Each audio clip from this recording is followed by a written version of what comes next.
buenos días. Hoy vamos a hablar sobre el uroanálisis. Mi grupo de trabajo está conformado por Natalia Ávila, Kimberly Ayana Gómez, Jennifer Mosquera, Luz de Natalia Vicuña y quien les habla, Luz Carolina Collantes. En el transcurso de nuestra exposición encontrarán los objetivos, cómo recolectar una muestra, los aspectos físicos del uroanálisis, los aspectos químicos, el análisis microscópico, entre otras cosas. Objetivos. Reconocer la importancia del examen de la orina como herramienta diagnóstica. Estudiar las características físicas, químicas y microscópicas de la orina. Correlacionar los resultados con las diferentes patologías. El uroanálisis es un examen general de orina. Es de las pruebas más solicitadas en los laboratorios, ya que sirve para detectar determinados componentes no presentes en los individuos sanos. Podemos obtener información valiosa para la detección, diagnóstico y valoración de enfermedades, incluso revelar enfermedades asintomáticas o silenciosas. En él podemos ver la cantidad de glucosa, de bilirrubina, el pH, la densidad, entre otras cosas. Encontramos los aspectos físico-químicos.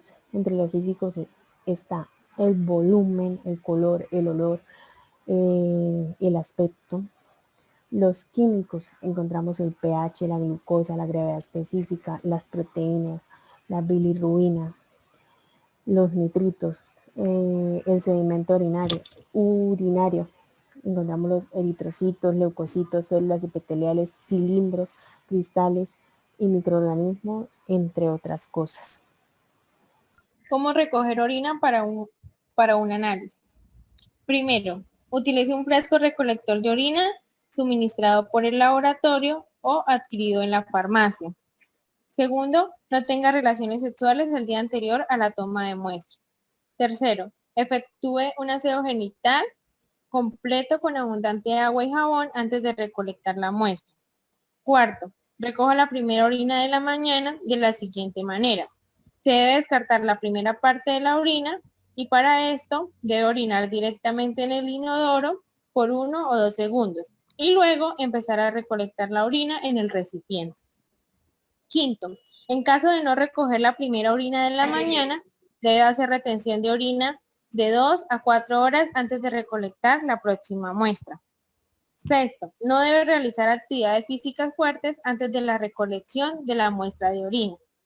Séptimo, no recoja la muestra durante el periodo menstrual porque la tira reactiva arroja cruces de sangre positiva. Octavo, una vez recolectada la muestra, el usuario cuenta con menos de 2 horas para entregarlas en el laboratorio. Noveno, para los usuarios lactantes y niños menores que no controlan la orina, se utiliza una bolsa pediátrica de recolección de orina.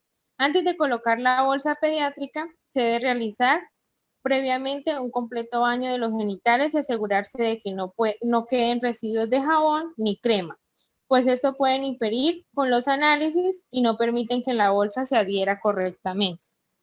Décimo, si después de 20 minutos de tener puesta la bolsa no se logra recoger la muestra, se debe cambiar la bolsa por una nueva. 11, en caso de recoger la muestra en una bolsa pediátrica, no es necesario trasvasarla a un recipiente plástico. En el examen físico, comprende la descripción del color, aspecto y olor, así como la determinación del volumen, densidad y pH. En el aspecto, el color y el olor se realiza por observación directa de la orina en un tubo de vidrio limpio. El aspecto normal puede ser transparente o límpido. En el aspecto normal puede ser turbio debido a la proteinuria, que es la presencia de proteínas en la orina, bacteriuria, que es presencia de bacterias en la orina y la precipitación de sales. En el color normal es amarillo ámbar, el color anormal puede ser rojizo por hematuria, que es la presencia de sangre en la orina, por hemoglobinuria, que si los glóbulos rojos se descomponen en los vasos sanguíneos, las partes se mueven libremente en el torrente sanguíneo, y si el nivel de la hemoglobina en la sangre se eleva demasiado, entonces esa hemoglobina comienza a aparecer en la orina. O por ingesta de remolacha. Un amarillo intenso o verde oscuro hasta amarronado puede ser por la bilirrubina. Caoba por pigmentos biliares. Pardo oscuro negruzco por alcactonuria. Anaranjado por un estado febril o un tratamiento con rifampicina. Un color blanco amarillento puede ser por pus o por infección urinaria.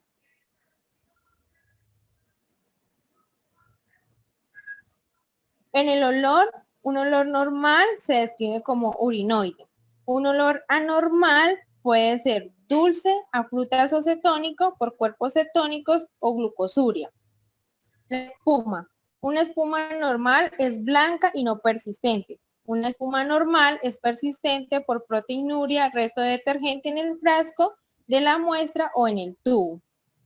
El volumen se determina midiéndolo en una probeta graduada e indicando el periodo de tiempo en que se recolectó la muestra. La diuresis normal es de 1500 mililitros sobre 24 horas. En la densidad urinaria aporta información sobre la función renal de concentración y dilución de la orina. En condiciones normales, la densidad urinaria tiene un valor entre 10,15 y 10,25 gramos sobre litros. Este parámetro hoy en día forma parte de las determinaciones realizadas utilizando las tirillas reactivas. En el pH tiene indicadores: el rojo de metilo, el azul de bromotimol y la fenotaleína. Los niveles de pH en la prueba de orina pueden ser muy ácidos, balanceados o demasiado alcalino. El riñón es uno de los órganos que, junto con el pulmón, interviene en la regulación de la concentración de iones más en el líquido extracelular, y lo hace fundamentalmente regulando la concentración de HCO3 plasmático. Bueno, el examen químico. Rutinariamente se analiza la presencia de proteínas, hemoglobina, glucosa, cuerpos cetónicos, sales biliares y bilirrubina. Todas estas pruebas están incluidas en las tirillas reactivas y normalmente la reacción debe ser negativa. En caso de observarse reacción positiva, se informa con 1 a 4 cruces, según la intensidad del color desarrollado. Las tirillas reactivas se usan para investigar la presencia de varios elementos químicos en la orina.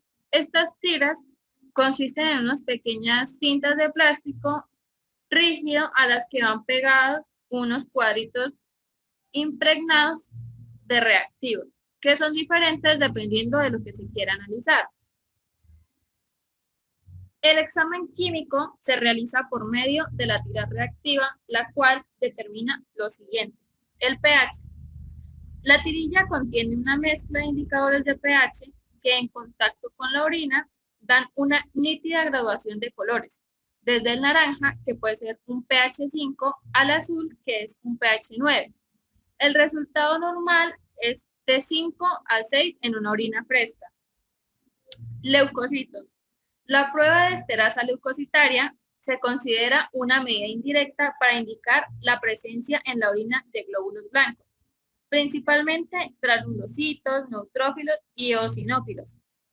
Estas células blancas, intactas o lisadas, son las únicas que contienen en su citoplasma una enzima llamada esterasa, la cual hidroliza el reactivo de la tirilla haciéndola cambiar de color. El resultado normal es negativo. Nitritos. Se utiliza una amina que en medio ácido reacciona con una sal de diazonia, que reacciona con un cromógeno para formar un color rosado. Este es un método indirecto para determinar la presencia de bacterias en la orina. El resultado normal es negativo. Las proteínas. La tirilla contiene un indicador que en presencia de proteínas puede variar de color amarillo a verde. La excreción de proteínas por orina debe ser menor a 150 miligramos por día. Este valor da una reacción negativa con los métodos usuales de determinación cualitativa. Si la reacción da positiva, se debe determinar la concentración en una muestra de orina de 24 horas con un método químico. Su resultado normal es negativo. La glucosa. La glucosa oxidasa presente en la tira se oxida a gluconolactona y a peróxido de hidrógeno. El agua oxigenada en presencia de la peroxidasa, también presente en la tirilla, oxida a su vez el indicador. La cantidad de producto formado da una gama de color entre amarillo a verde. Su resultado normal es negativo. En la glucosuria fisiológica, hasta 15 mg% en orina matinal. La tirilla no la puede detectar. Cuerpos cetónicos. Los cuerpos cetónicos se forman cuando el aporte de ácidos grasos al hígado supera su capacidad de utilización del acetil-CoA. Solo el acetoacetato y la acetona reaccionan con nitroprusiato de sodio y glicina en medio alcalino, dando un complejo de color violeta. El beta-hidroxibutirato no reacciona. El resultado normal es negativo. Hasta 5 mg% en orina matinal, la tirilla no los detecta. El urobilinógeno. El urobilinógeno reacciona en medio ácido con una sal de diazonio, dando un compuesto de color rojo. Su resultado normal es hasta 1 mg%. La urobilina y el urobilinógeno pueden aumentar ya sea por hemólisis o por trastornos hepáticos. Bilirrubina. La bilirrubina reacciona con una sal de diazonio en medio ácido, dando un compuesto rosa violáceo. La bilirrubina presente en orina es de tipo conjugada, forma hidrosoluble que se filtra en el glomérulo renal, al que llega luego de pasar por la circulación enterohepática. La bilirrubina puede estar ausente en orina con casos de ictericia hemolítica y puede estar aumentada en casos de hepatitis. Su resultado normal es negativo. Sangre. La hemoglobina tiene actividad pseudoperoxidásica, por eso es capaz de liberar O2 a partir del H2O2. En las tirillas reactivas se acopla esta producción de oxígeno a la oxidación del indicador benzidina, que es forma oxidada azul verdoso. Si la muestra contiene eritrocitos intactos, como es la hematuria, se ven puntos verdes aislados o en grupos sobre un fondo amarillo. Pero si hay hemoglobinuria, que es hemoglobina libre en orina, el color va a ser un verde homogéneo. Estos resultados deben corroborarse con la observación del sedimento urinario. La urea. Esta se filtra libremente por el glomérulo y es parcialmente secretada y reabsorbida a nivel de los túbulos. Su excreción urinaria depende de las proteínas de la dieta. Por tal motivo, el aclaramiento renal de la misma no es una expresión fidedigna del funcionamiento renal. La creatinina. Este compuesto se filtra libremente en glomérulo y prácticamente no es secretada y reabsorbida a nivel de los túbulos. A diferencia de la urea, la excreción de la creatinina no depende de la proteína dietaria, encontrándose sujeta únicamente a la masa muscular. Los pacientes obesos o que sufren de hipertiroidismo o insuficiencias renales tienen una baja excreción urinaria de creatinina. Pero por el contrario, este parámetro puede aumentar en hipotiroidismo, en diabetes y en individuos musculosos. Por último, en el ácido úrico, la orina en estado iónico va a depender del pH. Si el pH urinario es menor que 5.75, se encontrará predominantemente como ácido úrico y si es mayor, se encontrará en forma de urato.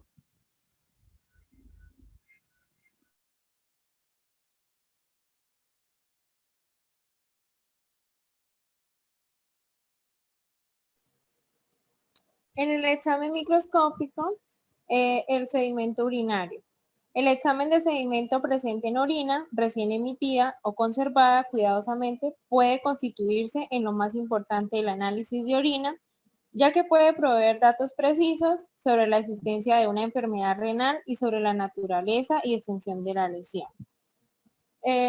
La orina, lo que se hace es, la orina se mezcla suavemente y se pasa por un tubo de ensayo,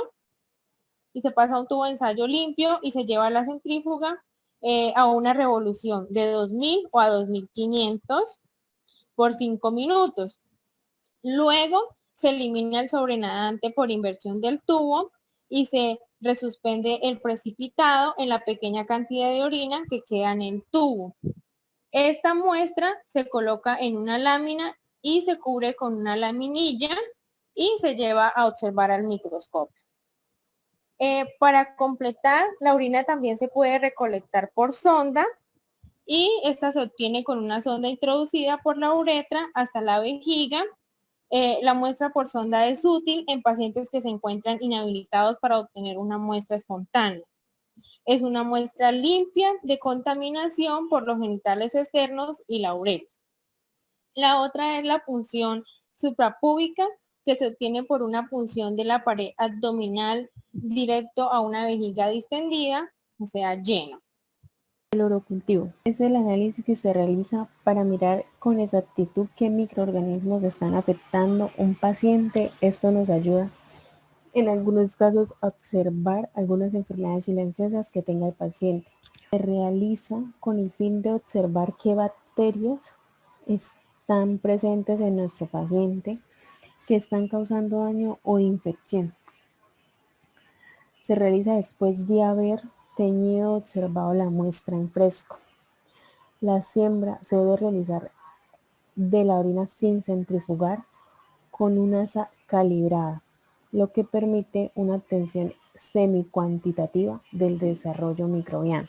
El orocultivo nos permite conocer el número de colonias y bacterias vivas, identificar el género, la especie, el fenotipo, el biotipo y el genotipo de los microorganismos, observar infecciones, reinfecciones y podemos hacer pruebas de sensibilidad a las bacterias. Esto lo podemos hacer con los antibióticos. Para hacer los cultivos podemos realizar dos tipos. Del sistema clásico se hace en cajas de PET que se realizan con asas calibradas que permite el recuento y aislamiento de bacterias. Se utilizan dos métodos casi siempre, el agar-sangre y el agar-McConkey. Esto se utiliza 0,01 ml de orina para hacerlo.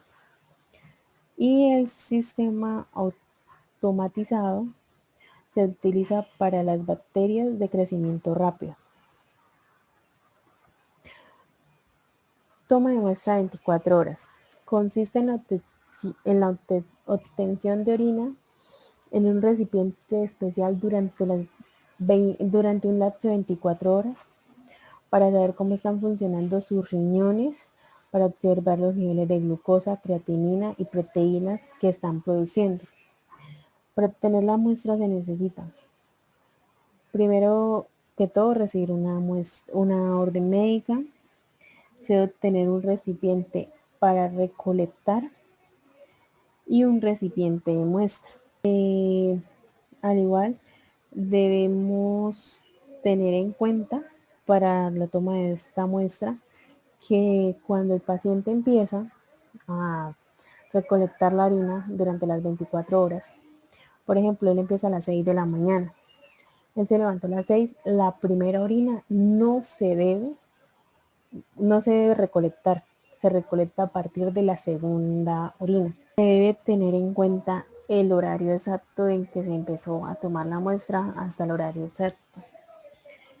Que el recipiente tenga el nombre y el número de cédula del paciente cuando se vaya a entregar al laboratorio junto con la orden médica.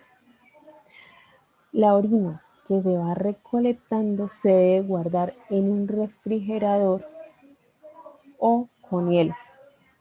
Bueno, el artículo que hemos elegido para esta exposición se denomina Examen General de Orina, una prueba útil en niños, realizado por la Universidad de Colombia, la Facultad de Medicina, en unión con el Departamento de Pediatría. El objetivo de este artículo es describir las partes que componen el examen general de orina, para que el médico pediátrico pueda interpretar los resultados correctamente, para así lograr un diagnóstico y tratamiento adecuado y oportuno hacia las patologías. Como podemos observar, el examen general de orina, EGO o EGO, está compuesto por varias pruebas que identifican las sustancias que han sido eliminadas por el riñón. Su resultado es de gran importancia en el estudio inicial de aquellas enfermedades de origen urinario y sistémico. Debido a esto, es necesario la interpretación correcta de esta prueba, ya que nos puede ofrecer una información tan cercana como lo es una biopsia renal.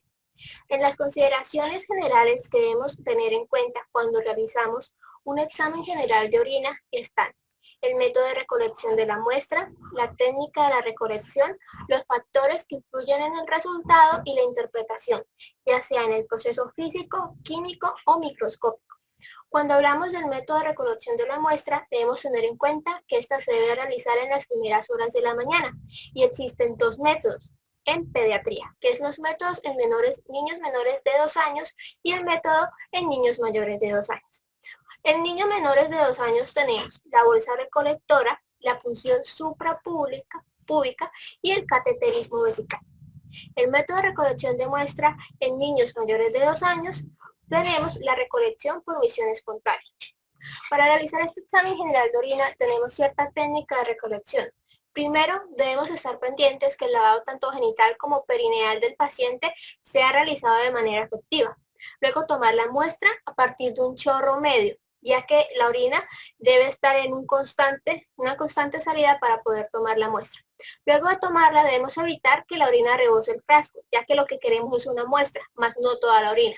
Luego debemos sellar inmediatamente el frasco para evitar que éste se contamine, conservarlo en un lugar seguro y posteriormente procesar esta muestra lo más pronto posible. Aquellos factores que influyen en el resultado en un examen general de orina es la adecuada técnica de obtención de la muestra, el tiempo óptimo en la que esta está en una exposición, el cumplimiento en las medidas del transporte de la muestra y aquella disponibilidad, garantía y seguridad que ofrece el laboratorio clínico. Por otro lado, cuando realizamos una interpretación en el examen general de orina, miramos el proceso físico, el proceso químico y el proceso microbiológico. Cuando miramos el proceso físico, miramos unas características que se deben tener en cuenta, como lo son el aspecto, el color y el olor. Cuando miramos el aspecto, la orina normalmente debe ser limpia y transparente. Si miramos el color, un color normal en la orina es un color ámbar amarillo. Esto es debido pues a la presencia del pigmento del urocromo. Si en algún momento este color cambia, ya sea a un blanco lechoso, puede que la persona, el paciente, esté diagnosticado con un síndrome nefrótico. Y si pues el color de este examen general de orina pasa de un amarillo verdoso, puede ser que este paciente esté pasando por un síndrome itérico o hepatitis. Y por otro lado tenemos el olor. Normalmente el olor de la orina es un olor aromatizado debido pues a la presencia de ácidos orgánicos volátiles y la descomposición de la urea. Este olor puede variar un poco, pues esto es dependiendo de la dieta que obtenga el paciente en ese momento. Normalmente pues si el olor ya cambia de manera exagerada a una fruta dulce, puede ser que la persona esté pasando por una diabetes mellitus. Y si el olor de esta orina se nos parece a un azúcar quemada, puede que la persona esté pasando por un leucinosis. Y si por último ese olor nos parece como a un pescado, puede que la persona esté pasando por una hipermetionemia. Por último, en la interpretación del proceso químico va a ser aquel análisis que se realiza por medio de unas tiras reactivas. Estas pues generan resultados en segundos y se tienen en cuenta lo que es el pH, la densidad urinaria, los nitritos, los leucocitos, las proteínas, la glucosa, las cetonas y la sangre, entre otras. Cuando miramos el pH de la orina, normalmente esta varía de 5 a 6,5. Pero si este pH se vuelve menor de 6, se considera que el paciente tiene un pH ácido y puede ser positivo, ya sea para una infección de E. coli, para una acidosis respiratoria o para una cetoacidosis diabética. Si hablamos de los nitritos, normalmente no debe haber nitritos, no se debe reportar estos nitritos en la prueba, pero se realiza de manera indirecta para determinar aquella presencia de bacterias, ya que existen aquellas bacterias que convierten los nitratos a nitritos, como es la E. coli. Y por último tenemos las proteínas. Normalmente pues no se deben reportar proteínas en la orina, pero si esto ocurre, puede ser que el paciente esté en medio de un probable daño a nivel tubular. Bueno, entonces ahora pasamos al análisis microscópico. Hay que tener en cuenta que para este análisis pues se consideran en el sedimento las células, los cilindros y los cristales. Entonces, cuando hablamos de células, debemos analizar la presencia de glóbulos rojos, glóbulos blancos, bacterias y células epiteliales, esto principalmente. En los glóbulos rojos tenemos que, pues obviamente, saber que se define como hematuria cuando existen más de 5 glóbulos rojos por campo en orina fresca centrifugada o más de 5 glóbulos rojos por milímetro cúbico en orina no centrifugada. En la parte pues clínica hay que especificar, por así decirlo, cuando es una hematuria glomerular y cuando no lo es. Entonces hay características como el color, la presencia de coágulos, los cilindros hemáticos, entre otras, que nos van a permitir identificar si es una hematuria glomerular o si es una hematuria no glomerular. Otro punto pues fundamental para la diferenciación de la hematuria es la presencia de glóbulos rojos dismórficos, ya que estos pues se forman al pasar los hematíes por el glomérulo, produciendo un daño en su estructura, la cual pues puede generar diferentes formas de presentación, siendo las más comunes las anulares y ahora los glóbulos blancos. El valor normal en la orina pues es de 0 a 4 por campo. Se denomina leucocituria, pues a la presencia de más de 5 células blancas por campo de orina centrifugado, y hablamos de una piuria a la presencia de más de 10 glóbulos blancos en orina sin centrifugar. La leucocituria, es decir, el exceso pues, de glóbulos blancos en la orina, está asociada con procesos inflamatorios infecciosos como la pielonefritis y pues a no infecciosos también como las quemaduras o instrumentación de la vía urinaria. Las bacterias, bueno, obviamente en la orina no deben haber bacterias, debe estar libre de ellas. Su presencia obviamente tiene importancia clínica por la relación que tiene con los episodios de infección urinaria, y su reporte en el uroanálisis se puede realizar con cruces como se describen en esta parte. Entonces, cuando hablamos de una bacteriuria escasa, bacteriuria pues nos referimos a la presencia de bacterias en la orina, entonces ponemos una cruz. Cuando es baja ponemos 2 cruces, cuando es moderada 3 y cuando es abundante ponemos 4 cruces. Pues desde el hecho de que haya 2 o más ya es una muestra para hacer un urocultivo. Pues mientras que una cruz pues puede ser porque se contaminó la muestra o porque se demoró también en estudiarla, pero ya más de 2 es pues obviamente indispensable hacer un urocultivo. Para eso podemos iniciar con una tinción de Gram, que es un método rápido, económico y pues sencillo para determinar esto más o menos qué bacterias, o no tanto qué bacterias en específico, pero sí es de gran utilidad para poder saber qué urocultivo utilizar. Células epiteliales. Cuando en el uroanálisis se informa la presencia de estas, es importante que el laboratorista describa la morfología de estas para poder así comenzar a establecer si el daño se debe a una lesión del tracto urinario, ya sea alto o bajo. Entonces, en las células epiteliales encontramos de 4 pues, morfologías principales. Las tubulares o renales, estas pues hacen referencia a las células epiteliales del túbulo renal y pueden estar presentes en la pielonefritis, en la necrosis tubular aguda, o también puede ser por el rechazo en injertos y nefritis tubulo-intersticial. Las transicionales pues son células provenientes del epitelio de la pelvis renal, la vesícula, la ureteral y de la porción superior de la uretra. Estas están presentes en procesos inflamatorios en estos sitios ya mencionados.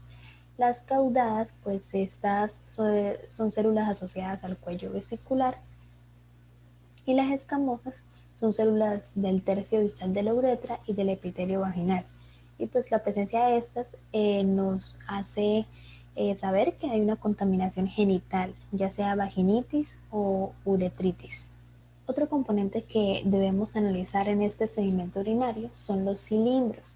Normalmente, obviamente, no deberían haber cilindros en la orina, pero cuando los hay de diversos tipos, por así decirlo.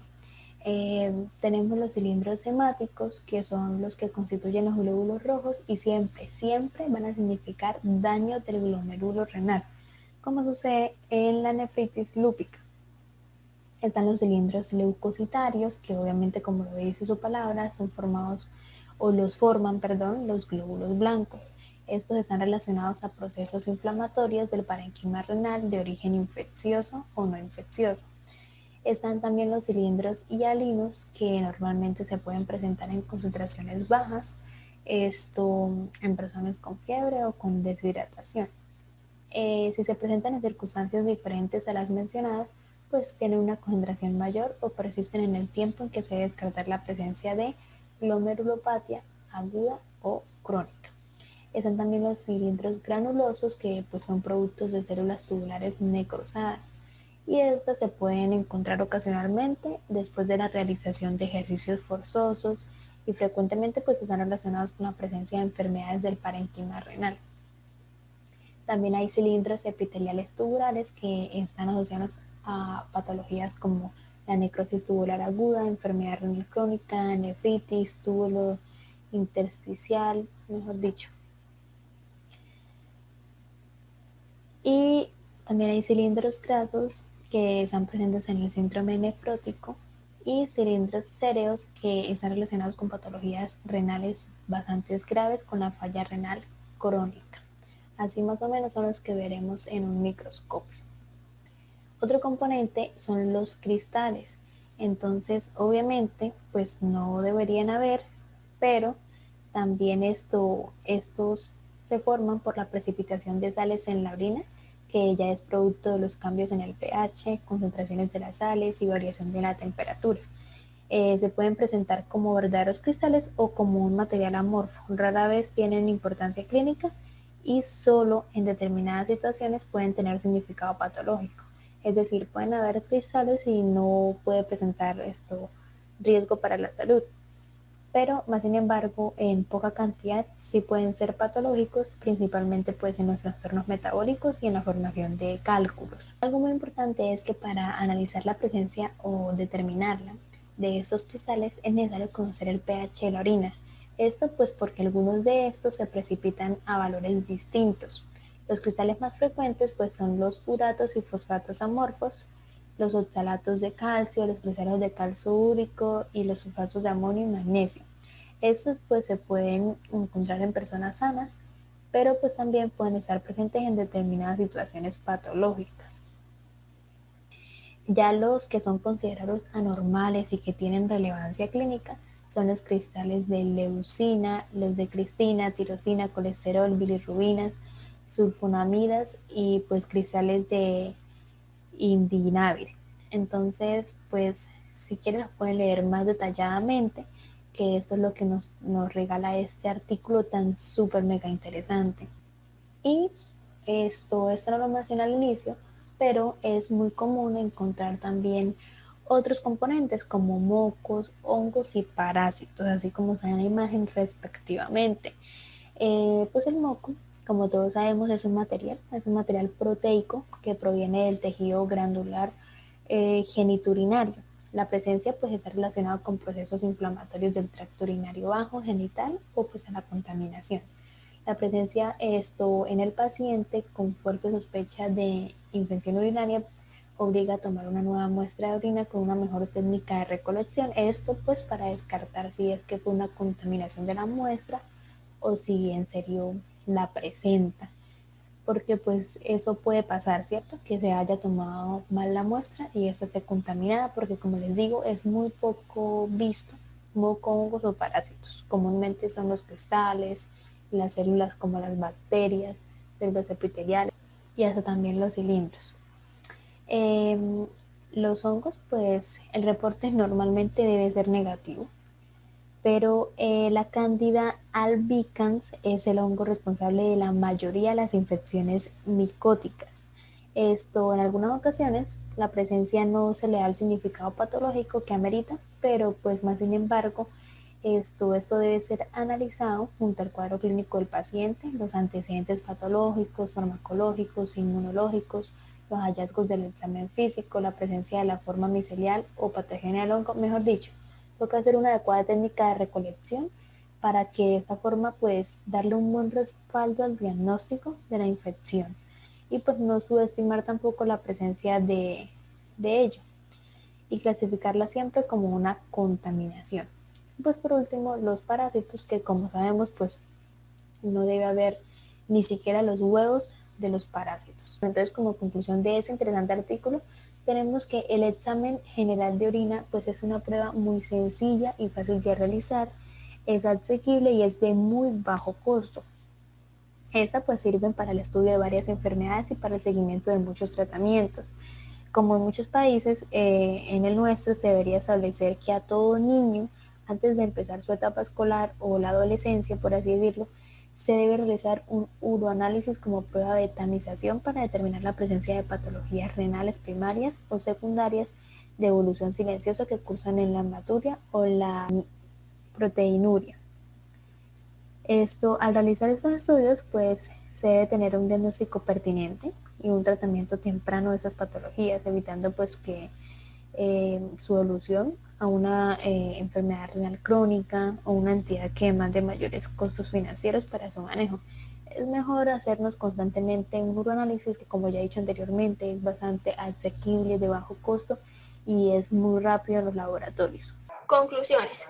Bueno, a través de la exposición que hemos realizado mis compañeras y mi persona, hemos podido concluir que el uroanálisis es uno de los exámenes más completos que existen en la actualidad, debido a que a partir de este se puede diagnosticar múltiples fallas a nivel del organismo, como lo son los problemas renales, trastornos del sistema urinario, entre otros. Debido a que a este examen de orina es oportuno y verídico, se puede tener un diagnóstico pertinente y un tratamiento temprano del paciente, para así evitar la evolución de su enfermedad. La combinación del examen físico, químico y microscópico del uroanálisis hace que la efectividad del mismo sea razonable, fácil y común para determinar un buen estado del organismo del paciente, de acuerdo ya sea a su color, olor, textura, pH, nitritos, nitratos, proteínas, entre otros. Glosario.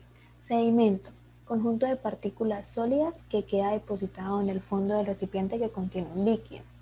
Urocultivo. Es una prueba diagnóstica inocua que se realiza examinando en el laboratorio de microbiología una muestra de orina para detectar presencia de un microorganismo. Enfermedades nefrológicas. Son alteraciones con una alta prevalencia en la población general. De ellas, las más frecuentes son las dilataciones de la vía urinaria. Suponen además la causa más importante de la enfermedad renal crónica en la edad infantil. Sui generis. Olor específico que está dado por los elementos que uno excreta del cuerpo, pero cuando cambia pues puede ser por un proceso infeccioso urinario. Diuresis es el parámetro que mide la cantidad de orina en un tiempo determinado. Normalmente se mide la orina en un periodo de 24 horas. Sin embargo, pues en situaciones de cuidados especiales se debe controlar la orina de forma horaria, que viene siendo el examen de 24 horas que le hablamos anteriormente. Proteinuria. exceso de proteína en la orina causada por enfermedades renales. Los mecanismos implicados en el aumento de la excreción de proteínas son el aumento de la filtración de proteínas, la disminución de la absorción o la sobrecarga de proteínas. Bacteriuria asintomática. Presencia de bacterias en la orina correctamente recogida en un paciente asintomático. Es un proceso benigno en la mayoría de los pacientes que no favorece la aparición de cicatrices ni daño renal. Hematuria. Es la presencia de sangre en la orina, puede ser visible a simple vista o microscópica, la puede causar un trastorno del sangrado o ciertos medicamentos o piedras, infecciones o tumores. Se puede deber a una lesión en los riñones, en el tracto urinario, en la próstata o en los genitales.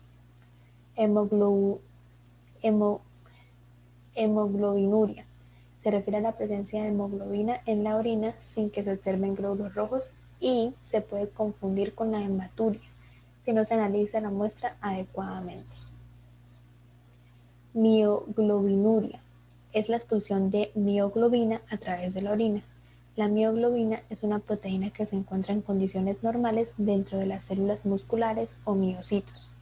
Cristales de uratos amorfos. Son concentraciones de sales de urato, o sea, sodio, potasio, calcio y magnesio, que forman cristales de aspecto granular.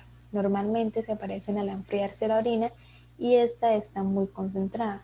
Esos cristales adquieren un característico color naranja rojizo. Trilla reactiva. Es un instrumento de diagnóstico básico que tiene por finalidad detectar durante un examen rutinario de orina algunos de los cambios patológicos que pueden aparecer en la orina de un paciente. De esta manera se pueden determinar densidad, pH, leucocitos, nitritos, proteínas, glucosa, cuerpos cetónicos, urobilinógenos, bilirrubina, hemoglobina y sangre. La ventaja de este método es que es muy rápido y muy específico, ya que cada tira tiene diversos segmentos en los cuales está el reactivo apropiado para cada determinación. Esas son algunas de las referencias que tuvimos en cuenta para poder encontrar la información y presentárselas a ustedes. Muchísimas gracias por prestar atención a este video, espero les haya gustado y podamos haber aprendido un poco.